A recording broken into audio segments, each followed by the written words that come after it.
Hello everyone, আসসালামু আলাইকুম। চলে আইছি আর একটা ব্লগ ভিডিও নিয়ে।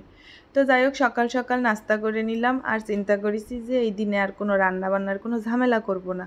শর্টকাট যা আছে তাই রাঁধতে বেড়ে সারাদিন ঘরে বসে থাকবো মা আর মেয়ে, মানে কোনো রান্নার ঝামেলাই করব না। কারণ আপনাদের ভাইয়ের হচ্ছে বাইরে দাওয়াত রয়েছে।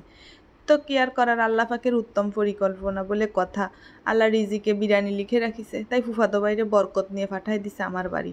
তো সে আবার আমার ভিডিও দিয়ে বিরিয়ানি খাতে চাইছে, তাই তারে আবার বিরিয়ানি রেন্দে খাওয়াইছি। আমি কই বিরিয়ানি খালি খাওয়ালি হবে, তুই আইছিস, তুই কিছু খাওয়াবি না? পরে সে আবার ঘুরতে নিয়ে গেল। তো আমরা সবাই মিলে সপরিবারে ঘুরতে গেলাম আর তার পকেট খসালাম। তা একটু বুদ্ধি করে পকেট খসাইছি। ছোট মানুষ, অল্প টাকা বেতনের চাকরি করে, বিয়ে শাদি করিনি, বেশি টাকা দিয়ে তার পকেট খসানো যাবে না।